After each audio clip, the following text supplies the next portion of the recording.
every number has significance. One is the number of unity, two is the number of separation, three is the number of God, four is the number of earth, five is the number of grace, or six is the number of man, also the number of falsehood, seven is the number of completion, eight is the number of abundance, infinity, and eternity, and nine is the number for truth.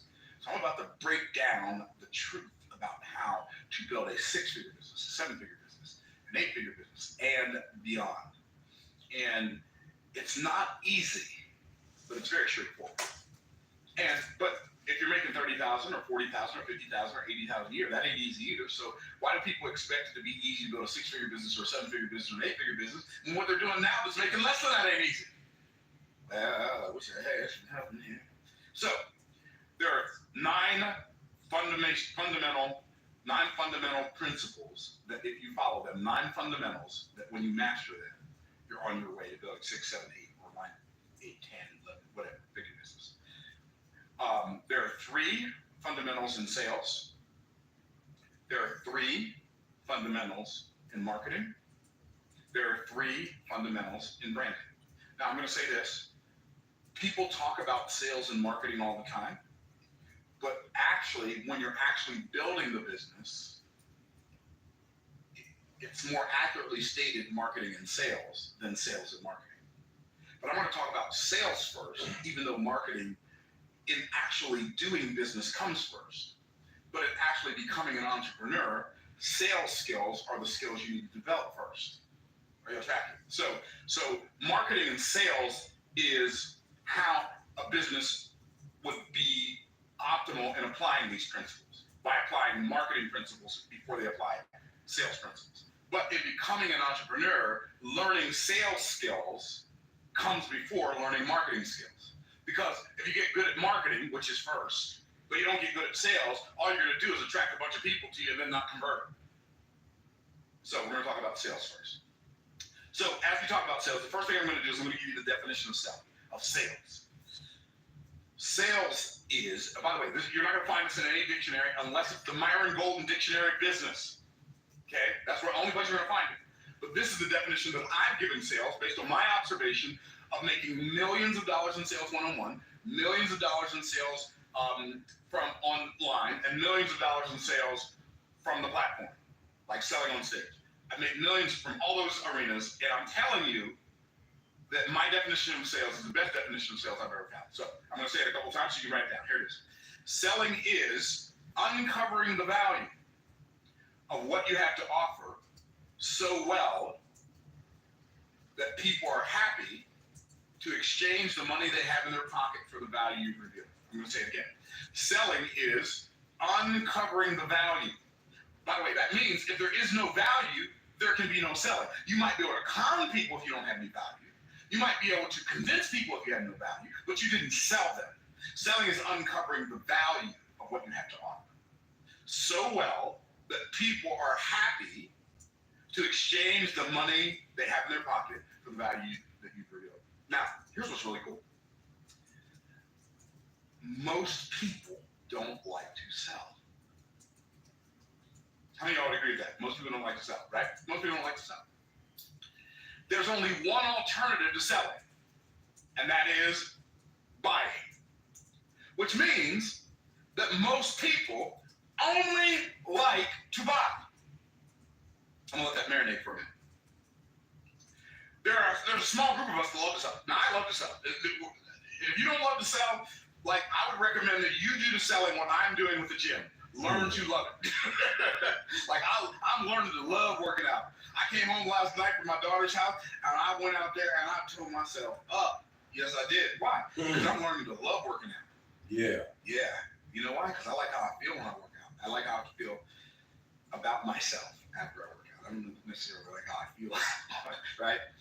And so, like, selling is uncovering the value of what you have to offer so well that people are happy to exchange the money they have in their pocket for the value that you've revealed. Now, if you find yourself, right, feeling like you have to beg people, or convince people, or congeal people, or coax people to buy, it's because you did not do a good job selling. Because selling is not convincing. Convincing is the opposite of selling. Selling is persuasion. Persuasion is not a synonym for convincing. Persuading is an antonym for convincing. What do I mean? Convincing is when I attempt to get you to do something I desire you to do for my reasons. Persuasion is when I help you make a decision you already desire to make for your own reasons. See, if you will trust that people are smart, and you will trust that they know what they desire to have, and when you present to them, you only present to them solutions they desire to have for problems they know they already have, then they will be happy to buy from you. This is not rocket science. It's like, let's put the square peg in the square hole. Let's put the round peg in the round hole. Let's just go ahead and match everything up. Because here's what I realized. People already desire what they already desire. Now, I know that doesn't sound that profound, but it really is. Did you ever think about the fact that for most of your life, at least when you first got a job, when you first started working, the reason you started working, there was something you desired to have that you couldn't have because your parents wouldn't buy it for you. And they said, well, if you want that, you got to go get a job. And so you knew what you desired to have before you even started doing the work to make the money to buy it. Right? Well, guess what? That's millions of people in the world.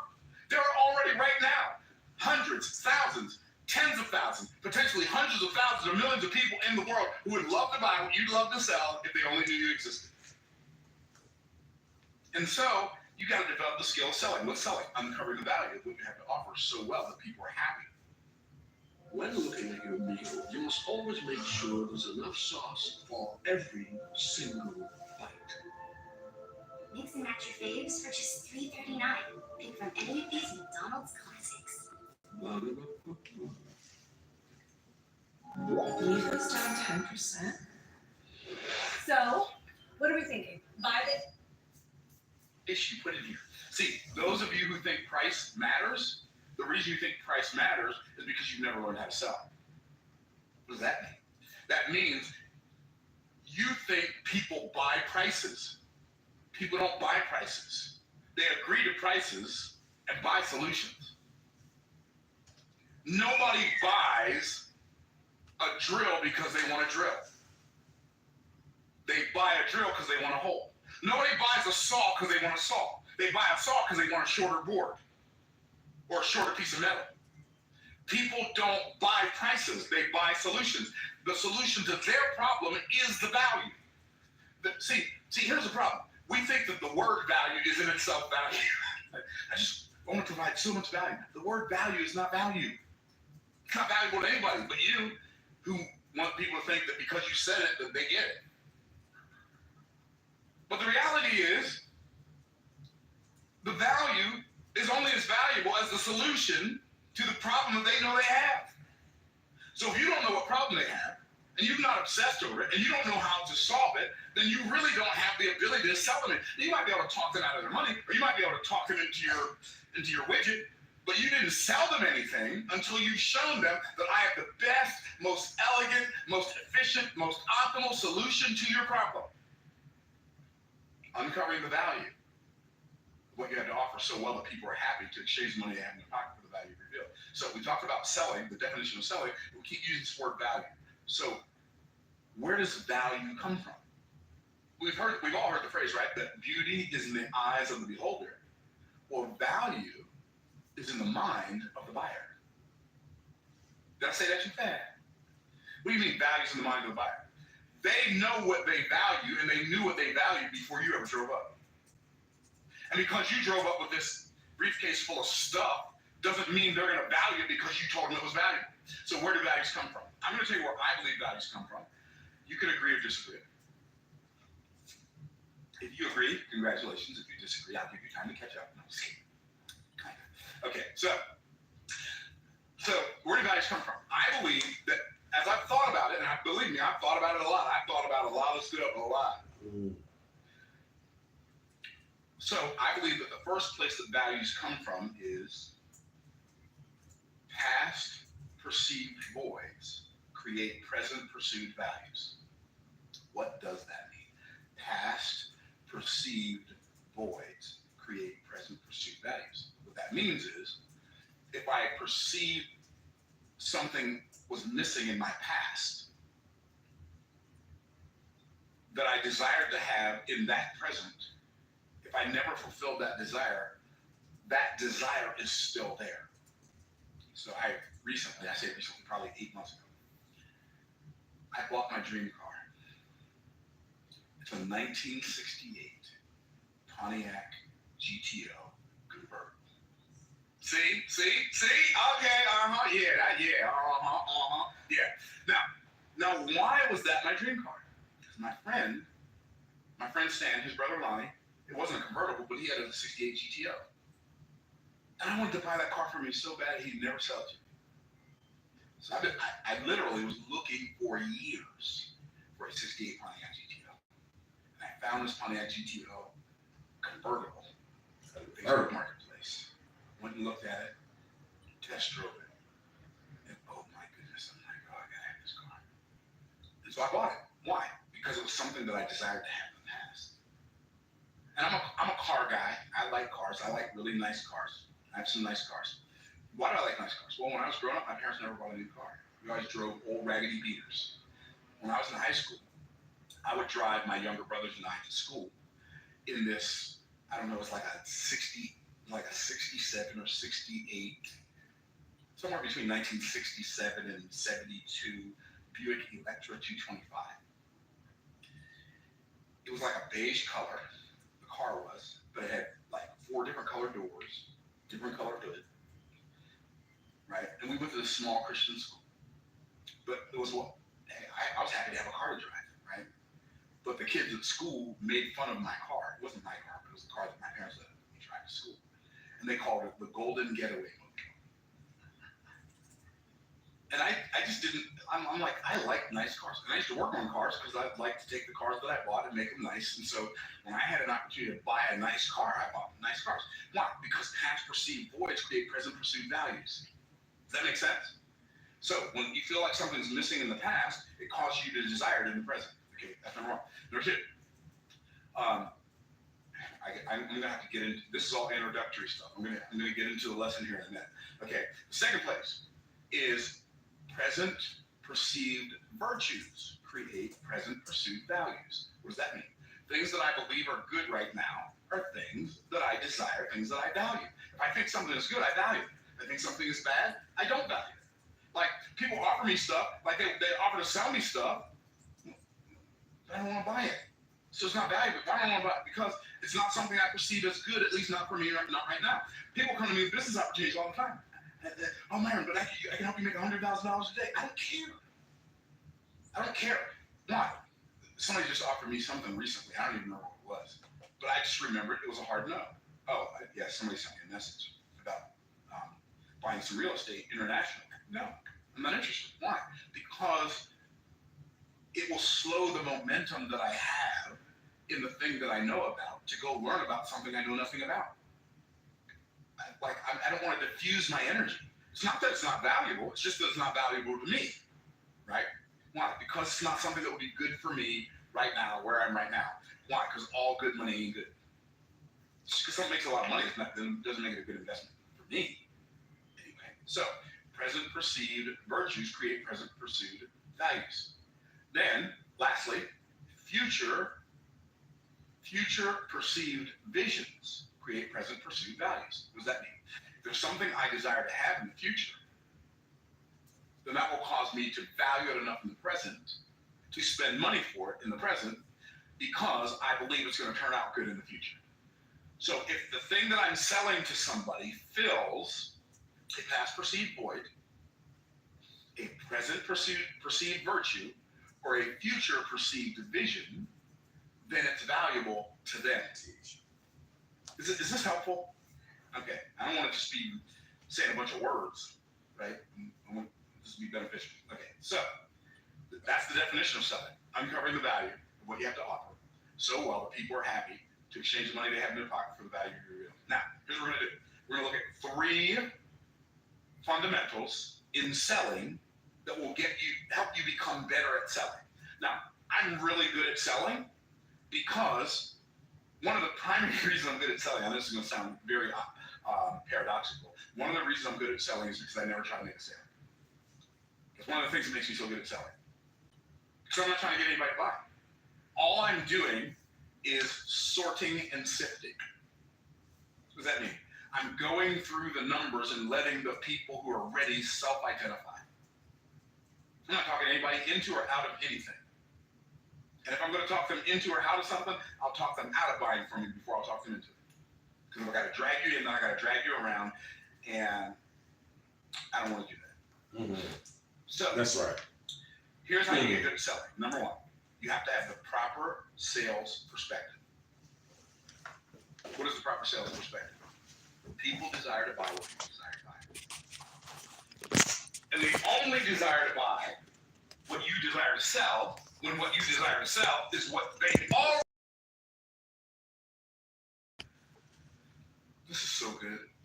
Man, if somebody would have taught me this when I first got started, child, please. Child, please. Child. I remember, I learned this, by the way, when I was doing network marketing. People say, well, Myron, I'm thinking about joining your team, I'm thinking about joining somebody else's team, this other person's team. How do I know which one is right? Oh, that's easy, join theirs. Child, please. So you didn't say that every time. Well, don't you want me to join your? No. If you don't know which one's best, join theirs. Yeah. That's an easy decision. In fact, I'll give them a call and let them know you're coming. You want me to call and let them know you're like, I'm done. Yeah. You wait for me to talk you into it. See, here's what you don't realize. People want you to come after them so they can tell you no. Yeah.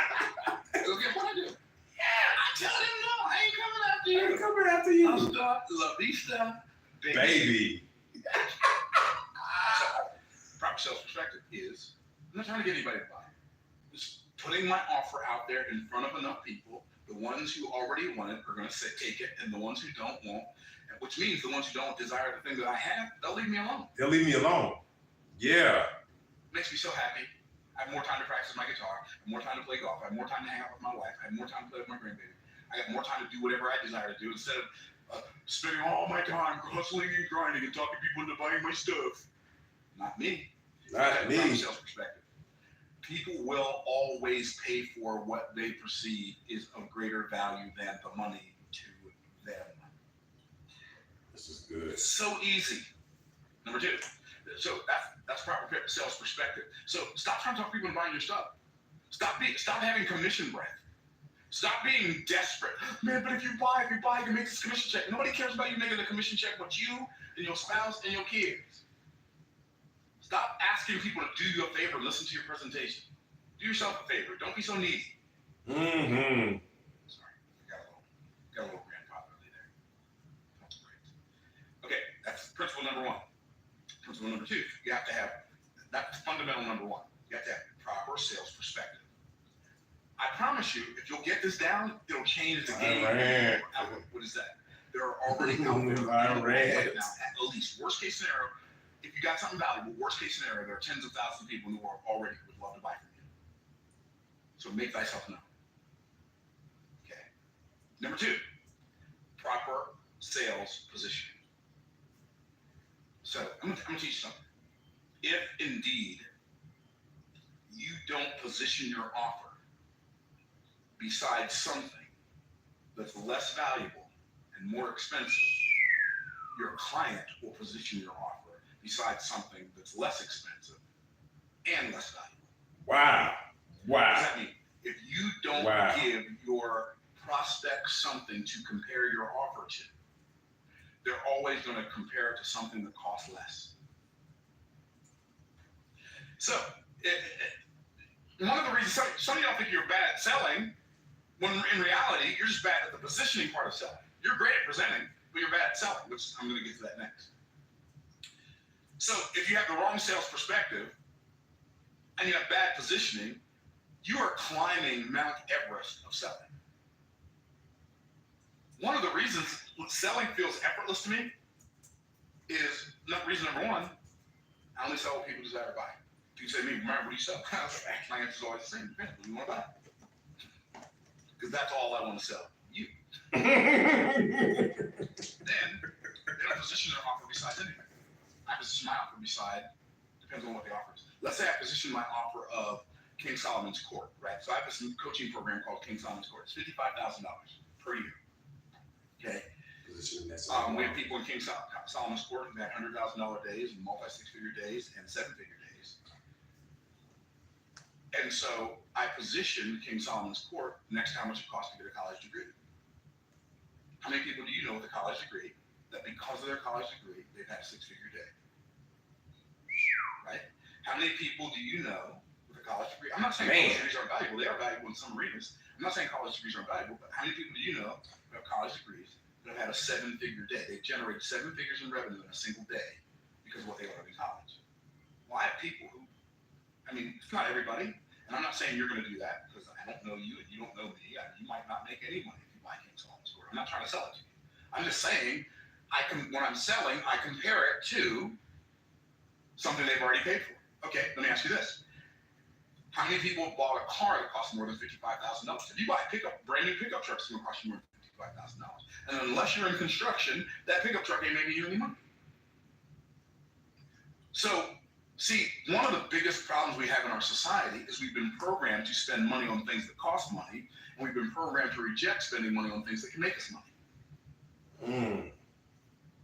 Can I get a witness? Preach. And so, you don't have proper positioning. You have to learn how to position your offer next to something that costs more and is worth less. It'll change the game for you. It'll make selling superfluous. It'll make it feel effortless. Okay. The last fundamental of selling that we're going to talk about is the proper sales presentation. Now, I'm going to tell you the most important ingredient in a great sales presentation. If you want to know. If you don't want to know, I'll just skip this one and go to the next one. We'll only do 8. Do y'all want to know? Okay.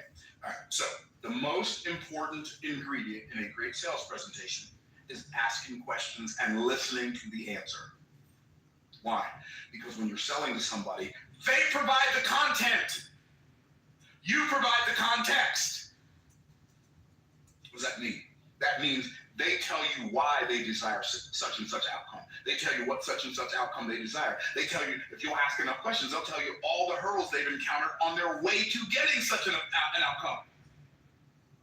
But if you don't ask questions, you don't get answers. If you don't get answers, you're more than likely, if you don't ask more questions than you give answers in your presentation, you're probably making the wrong offer, which is why most people are saying that. Man, this is so good. I wish somebody would have taught me this. But they didn't. I had to learn about. But I'm going to be okay. Don't worry about me. I'm going to be all right. So those are the 3 fundamentals in selling. If you get those 3 fundamentals down, if you just do, like, I literally, I don't think I'm exaggerating at all, but somebody might think I'm speaking in hyperbole, but I'm not. I literally taught you more about what it actually takes to make a sale in the first part of this video than most of the sales books you'll read in your life. Yes, This is from me. I mean, I make sales. Like, lots of them. Even when I'm asleep, I make sales. There are little sales engines out there. I'm sleeping.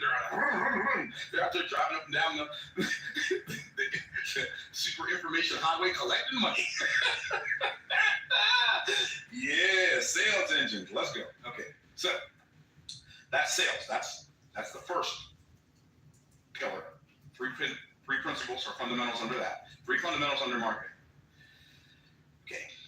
If you are going to get really, so by the way, if you want to build a 6-figure business, get good at sales. You want to make 6 figures, get good at sales. You can go get a job selling cars or selling insurance, and you can make 6 figures just as a salesperson. You don't even have to be an entrepreneur. You make 6 figures as a salesperson. You can sell insurance, you can sell real estate, you can sell cars, you can sell financial services, you can sell payment processing, you can sell, there's all kinds of stuff you can sell, and just by selling, not without even being an entrepreneur, you can go get a job selling and make 6 figures.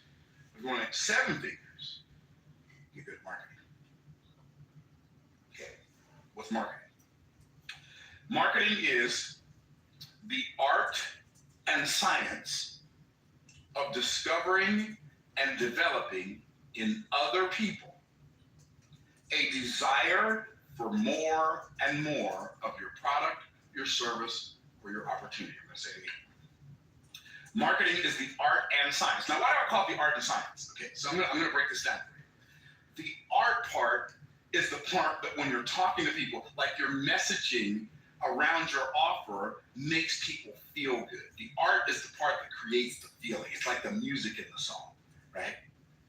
The science is the stuff you can measure. So in marketing, you have to create a feeling and then measure the outcome of the feeling you've created. So marketing is the art and science of discovering and developing in other people. So you discover in other people a desire. See, most people think marketing is promotion. Like they, oh, promotion. Promotion is actually more a part of sales than it is a part of marketing. Marketing is not about giving out information. Now I'm going to give you my business card. I'm going to give you hers, my brochure. I'm a trained professional. I act like one on television. You can tell because I talk through my nose. Professional. See, when you're a professional, you have to say professional, right? Nasally. Professional. I'm professional. Okay, so. You know that I wanted to be a comedian. It didn't work, so here I am. Here I'm stuck with me. Deal with it. Okay, so you want to give out all this information that nobody wants to read. They don't want to read your information, they don't want to listen. So marketing is not giving out information. Marketing is gathering information. Now you still give out information, but you give out information in exchange for the information you gather. So when I'm doing marketing for my business, I'm not telling people about my business. I'm getting their name, their email address, and their phone number. Why? Because marketing gives the entrepreneur control over the next point of contact. Are y'all tracking? So if you give me your name, email address, and phone number, now I get to determine when we talk again. But if I just give you a bunch of information, now you get to determine if we talk again. And I promise you, if I leave it in your hands, it will be the fifth of never. Never been Okay, so marketing is the art and science of discovering and developing in other people a desire for more and more of your products and services. So guess what? Appetites are cultivated through satisfaction. What does that mean? It means we don't eat what we like what we eat. What does that mean? That means, like when I was a kid, I hated broccoli. Right? But I didn't eat it. I became an adult. I didn't realize I love my mom. She was a great cook. I just didn't like the way she made broccoli. So I just boiled it until it was mush and then put cheese on it. And I like crunchy broccoli with no cheese. I thought I didn't like broccoli, right? So I started eating broccoli as an adult. I'm like, I've never had broccoli like this before. I like it, right? So broccoli went from being like one of my least favorite, right? Not my least favorite. Like lima beans were probably like the worst. Like I don't know why anybody would eat those, but hey, more power to you. You can have my share. Okay, right? Lima beans and green peas. Okay, but I love broccoli, right? But guess what? The more I eat broccoli, the more I like it, right? Because appetites are cultivated through satisfaction. Okay, so it's the art and science of discovering and developing in other people a desire. So you find out what they like, and then you give it to them. And guess what? They want more. Then you give that to them, and guess what? They want more. And then you give that to them, and guess what? They want more. Discovering and developing in other people a desire for more and more of your product or service or your opportunity. Okay, you got it. So that's the definition of marketing. So what are the three fundamentals of marketing that I've got to get right if I'm going to build a 7-figure business? Number one, you must have a particular marketing market. So I'm going to go to my board because I'm going to show you the 3 markets that exist. Okay? And I'm going to show you the ones I would avoid if I were you. Okay, so there are 3 markets. The first market is, the first market that I would avoid is, the first market I would avoid is writing on a board that is stuck. Okay, there we go. It'll work now. There we go. Canvas is one of these. 5 Canvas, there it is. Okay, so the first one is, Come on, board. okay, I'm just going to tell you because my board is writing an invisible piece today. I'll get that fixed later. So I'm just going to tell you what it is. So the first one is, first market that we're going to avoid is the commodity market. What is a commodity? A commodity is a product that only has a utilitarian value. Commodity markets are the formula for disaster in business. What is a commodity market? What does that mean? So it means that you sell something that only does what it does. That's it. For instance, you have a hardware store. You sell nails. And there's a hardware store 2 blocks down the street from your hardware store. I'm building something in my basement. I walk past your store on my way to work, and I see you got nails for $5 a box. I'm like, okay, I'll get some of those on my way home. But the guy who owns the hardware store 2 blocks down, he sees that you're selling nails for $5 a box. He has his nails in the window for $4.95 a box. So I say, Lord. oh, I'll get nails here instead. But you go to lunch that day and you see he's selling them for $4.95 and he saw yours for $5, so you selling yours for $4.90. And so I come home and I see you're selling them for $4.90. Oh, I need another box of nails tomorrow. I'll get them on my way home from work. Here's to the courageous Americans, heroes who protect this way of life. Tractor Supply is proud to recognize current. Get mine from his shop again at $4.85 on my way home. But you went to lunch and saw his are $4.85, so you make yours $4.80. And so because you're selling a commodity and all I can do is all I can do, you and the person who is your competition, y'all are in a race to the bottom. And so eventually both of y'all are selling nails and neither one of y'all are making profits on it. This is why I stay away from commodity markets. The markups are small and the price is set by the competition. And you don't have any conversation with a person buying until they're ready to buy. And they bring the nails to the counter and say, how much is this box of nails? Oh, that box of nails is $4.85. Great, I'll take them. And then you go home. I don't want to have a conversation with somebody who's buying. I don't want my first point of conversation with a client to be when they are buying. I want to start a conversation with them before they're ready to buy. So by the time they're ready to buy, they feel like they know me, believe they can trust me, and they feel like they feel like they know me, they feel like they like me, and they believe they can trust me. That's what I want when I'm selling to somebody. So I want to have a conversation, a long-tailed conversation with them before they're ready to buy. So that's commodity markets. Stay away from those. Why? Because it only has utilitarian value. And so the profits are going to be small if you make any.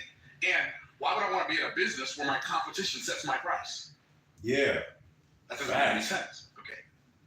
Second kind of market is mass middle markets. What's a mass middle market? A mass middle market is a market where the price is set by the cost of goods. Like what? Like car manufacturing. Like becoming a house builder. Unless you're a custom house builder, then you can set your own price for whatever. But I don't want to build a house and make a 15% markup. Why? Because I don't want to spend $100,000 building a house and I only make $15,000. That's I don't right. want to spend $1 million building a house and I only make $150,000 profit. That's right. Right? So I don't like mass middle markets where price is set by the cost of goods, because in those markets, there are websites that tell my customers how much they should pay before they ever have a conversation with me. So if I want to buy a house, I go on Zillow, I see what the price is on Zillow, and then I make an offer, and I come to the person who's selling out, this is how much I'm willing to pay. Why would I want Zillow to set my price? Why would I want Kelley Blue Book to set the price of my thing that I'm selling? So I don't want to sell mass middle market products. Why? Because I want to make more than a 15% markup. I want to make more than a 30% markup. I want to make more than a 3% markup. You know, grocery stores make 2 to 3% markup. So like, how do y'all stay in business making a penny to 2 pennies on every dollar? They sell lots of stuff. Okay. Are y'all tracking? So Myron, what's the best market? I don't know. I don't know the best market. I know the best market.